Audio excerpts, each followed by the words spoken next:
Rams house, welcome into a brand new episode of the Rams Report, presented as always by Prize Picks. Guys, today we're in Studio D because I wanted to talk to you a little bit about what happened at yesterday's practice. Practice on Wednesday, we're filming on Thursday morning here. And I just kind of want to go through some of the biggest takeaways that we had, some of the biggest notes that we had from what happened at practice and from the media availability afterwards that the Rams gave, a lot of which, of course, revolved around Aaron Donald. How could it not revolve around Aaron Donald when, like 2 hours before practice, it's reported that the Rams have officially worked out Aaron Donald, or in NFL terms, tried out Aaron Donald. They have to file it as a tryout, as ridiculous as that sounds. But before we get into everything you need to know around Aaron Donald, around Rams practice, I've got to remind you guys, we are your one-stop shop for everything around the Los Angeles Rams. So make sure you hit that subscribe button if you have not already. We are on the road to 12,000 subscribers here. My goal is to get to 12K by the time we kick off against the Kansas City Chiefs for that first preseason game. Guys, we will be live for that game. Don't miss that stream. That's another great reason to subscribe and turn those notifications on so you get notified for the stream. We'll be live for every preseason game and every Rams regular season game as well. But all right, let's get right into it today. Rest monitor up first here. Let's talk about who wasn't participating in practice for the Rams. Most notably, Matthew Stafford had another rest day today. He was out of practice, as was Davante Adams. So no injury situation to note with those guys, just scheduled rest for veterans there. But on the flip side, 2 veterans go out.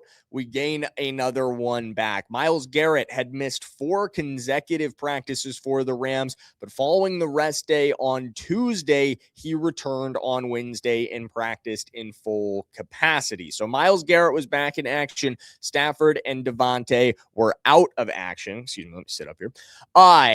But getting Myles back is awesome for the Rams, obviously. Good to see him return to this team. And if you are not kind of caught up on why he missed time, it was for lower half soreness. He was dealing with some soreness in his, it was never really exactly clear what was bothering him, but just general lower half soreness. He talked to Nate Atkins about it, and Nate Atkins kind of asked him how he was feeling. He said, "I'm feeling good." He said, "I'm allowed to get sore at this point in my life." He said, "I'm old," which, I mean, he's 30 years old. It's not really like old, but like by the NFL standard, he is starting to get up there in age. He's played a lot of years in the NFL. So yeah, of course, just like we talked about with Matthew Stafford and Davante Adams, that strategic rest strategy that the Rams have shown in the past, that willingness to give veterans a little bit of extra time off, knowing that the season is when they really need them, continues to be implemented with Myles Garrett. We talked about that tier 1 guy mentality. But something else that I've liked from Myles Garrett that we've heard out of media, obviously looks great on the football field. What do you expect? He's the reigning defensive player of the year, and he holds the NFL single season sack record. But he's also, I think there's been a lot of discussion from Cleveland fans about what kind of leader Myles was at times in Cleveland. And I can't speak to any of that, but it sounds like he's being a fantastic leader in Los Angeles. This was him talking about his new teammates. He said, pouring into your teammates is important because they want to get better. They want to learn from me, but I also want to learn from them. What is their style? What are they seeing? How are they rushing? And how can I help improve them? And how can we work with each other? If there's something that you want to improve, great. And if it's taking something from me, I'm all about it. And if I'm happy to share, I'm happy to share that. But let's not take away from what got you here. Let's not diminish anything that accentuates your qualities and just run that fine line. These guys are very talented, and we have a room full of guys who can make plays, and I want to be able to put them in position to do so. He's already establishing himself as a leader. We've heard reports about how his aura is impacting the room, how his presence is impacting the room, how his impact is going to impact people on the field, but he's improving everybody off the field as well. And we're going to continue continue to discuss Myles Garrett, plus some more things you need to know out of Rams practice today in 1 second. But before we do that, guys, I've got to give a shout out to the sponsor of today's video, and that is our friends over at Prize Picks. Guys, if you ever tuned into the Rams Report before, I know you know all about America's #1 sports picks app, our good friends over at Prize Picks. But if this is your first time tuning in, or you've just never heard of Prize Picks, it's time to cash in on your ball knowledge and turn the sports action you're probably already tuning into cash. And guys, it's a beautiful day because we didn't already mention it, but football's back. Football is back. We've got a game tonight. Some professional football is being played. So I have a lineup going for this one that you guys can tail or fade with Prize Picks' social feeds feature. Super awesome. All you got to do is drop a follow on my username at Jackson Durham, just my first and my last name. And you guys can see this one right here. For the game in question, I've got Carson Beck's less on this one. We're going with less passing touchdowns. Don't think he throws a TD. We went with the more on the yards. I do think he plays a significant amount of this game, so I do think the more on the yards there. And then we went with Haynes King. Sneaky, but he's still on that Carolina roster. I think he could find his way into the end zone. So that would be huge for us for that lineup. You guys can tail 5 to win 62. Whatever you do, just do it with our friends over at Prize Picks. And make sure if you're brand new to Prize Picks that you take advantage of their new user offer. Play your first $5 and get $150 in lineups if you win. Just use code HMA when you sign up. That's right. Prize Picks just switched up their offers. So there's no better time to join, lock in, and win that first lineup. That's code HMA at sign up to get $150 in bonus lineups if you win your first $5 lineup. Thank you to Prize Picks for sponsoring today's video. As always, we appreciate them. Let's talk a little bit about Aaron Donald. And the tryout, in quotation marks, and what they had to say about it during media. Starting with what Myles Garrett had to say about it. Since we were discussing him, we'll kind of round out on him. He said he's probably going to talk to Aaron soon. He told Greg Beacham of the LA Times, hopefully we'll link up here soon and I'll see where his head's at and I'll just break bread with him. I don't know how he's feeling. I'm not going to push him either way. So Myles continues to emphasize the idea of like not wanting to push Aaron Donald in any sort of direction, not wanting to like force a decision on Aaron Donald, not wanting to do anything like that. But of course, it continues to come up more and more so with the workout having happened. Sean McVay was asked about it when he sat down with the media and they asked him like, hey, I don't even know if you know that this is the case yet. But it just came across the NFL wire that Aaron Donald had a tryout today. And he said, did that come across as a tryout? Well, best tryout we've ever had. I think he could make the team. That was honestly, he continued, our way of being able to get a workout with him within the parameters of what's necessary. He then said, Giff Smith said it is the best workout he's ever done, or best tryout he's ever done. Giff Smith being the Rams defensive line coach, for those not aware.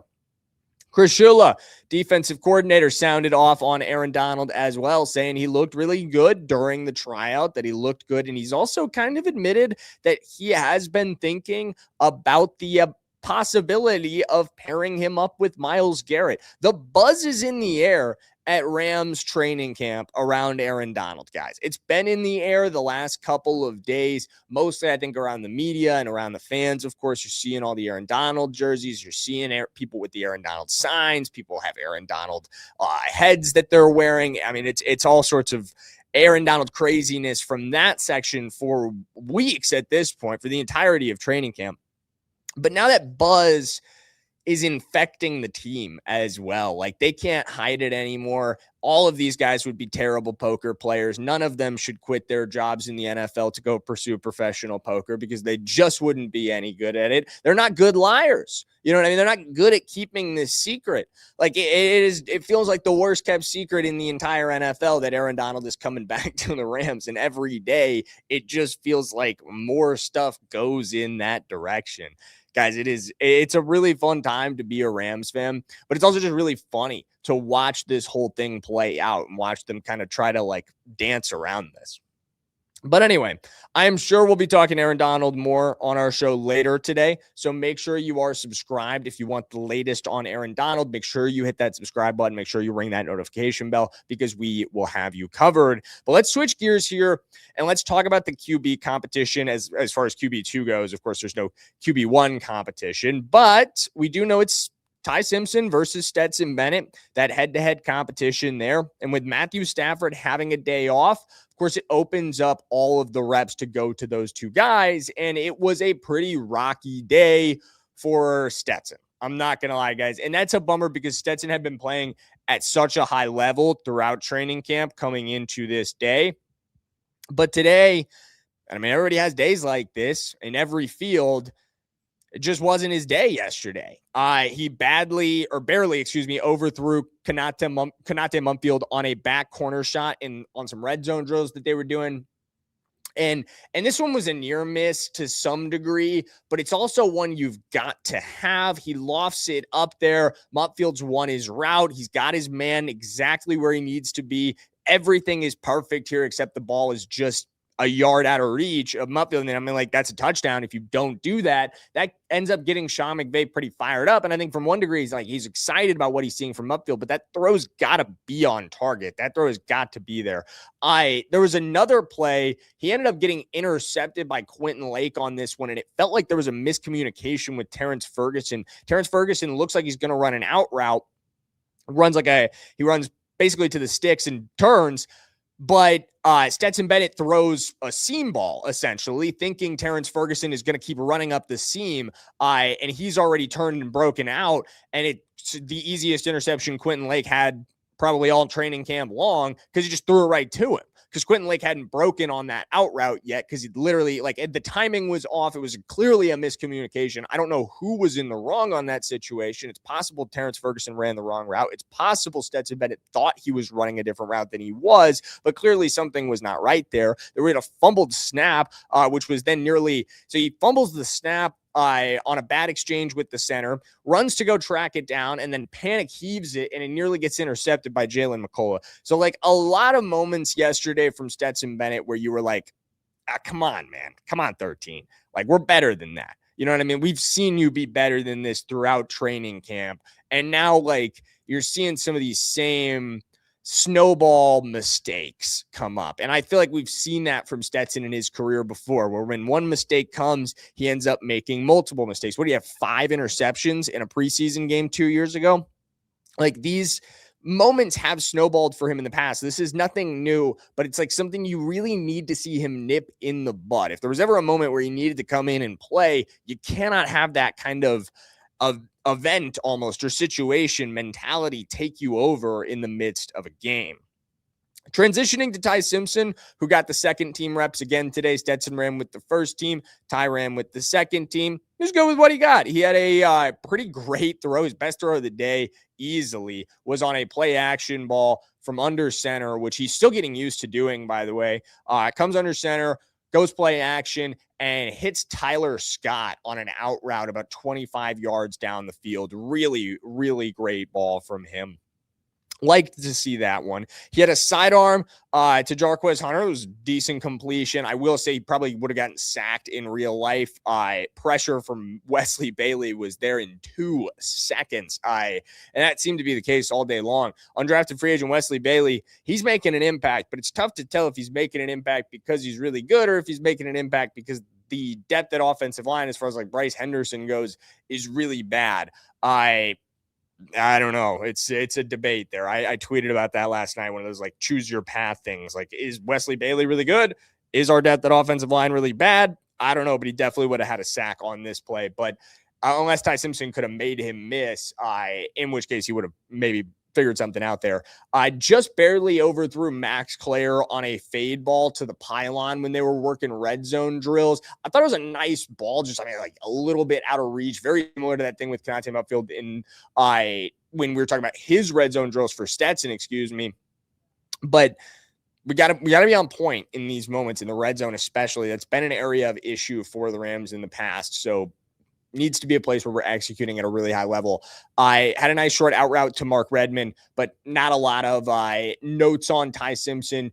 Other than that, did well with what he got and stayed after practice again today for some extra work. Or I keep saying today, yesterday. Stayed after practice yesterday for some extra work with CJ Daniels. Young rookies working together. I absolutely love to see that. LA Football Network had the tweet, so shout out to them for that. But I love to see 2 young guys committing to extra time and committing to working with each other, during that extra work. Next up, the defense, they won again today.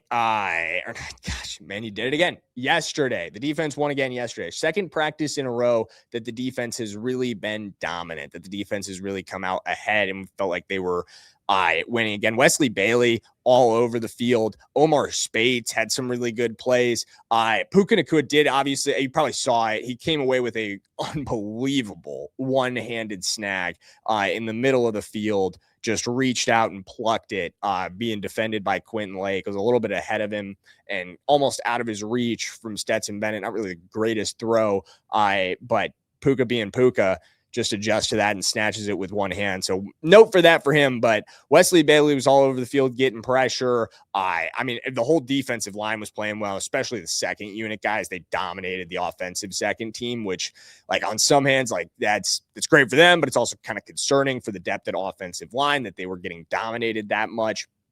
Starters along the offensive line look really good. They continue to handle Myles well. They continue to handle and communicate out across the offensive line, which that starts in kind of begins with Coleman Shelton when he's running the show and Stafford's not out there. He's responsible for a lot of that communication. He does a great job with it. I mentioned Omar Speights briefly. He had a great PBU against Puka. Stetson tried to fit one in on a curl route.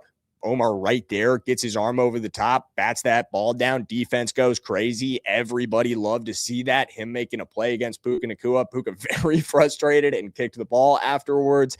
Other defensive standouts, Quentin Lake obviously got a pick off of Stetson Bennett. A little bit of a muddled situation. Stetson tried to step up in that pocket, like we talked about, that miscommunication with Terrence Ferguson as well. But Quentin, right where he needed to be. He also had some other plays as well, despite getting beat by Puka Nacua on that one-handed catch where, what are you going to do? That guy's superhuman sometimes. But at the end of the day, the takeaway really is another win for the defense. Felt like they came out of this day feeling good about where they're at. 2 consecutive days of winning against this offense, one of which was with Matthew Stafford out there. So got to feel good about how the defense has played to this point in the season. I am really, really excited about it. I'm really, really excited about this team, guys. I cannot wait to get this season going. So I did not realize that I left the Prize Picks thing up the entire time. I would have taken that away and gone back to this view, but I was looking at my notes when I was doing that. So that's totally my bad there, guys. However, I'm really, really excited for this season. That's going to wrap it up for today's show. We'll have more practice takeaways from Thursday's practice today at the end of practice when it's over. I believe today's practice wraps up at like 9 my time, 7 o'clock Pacific time. So I'll see you guys this evening for some more practice takeaways. Don't miss it.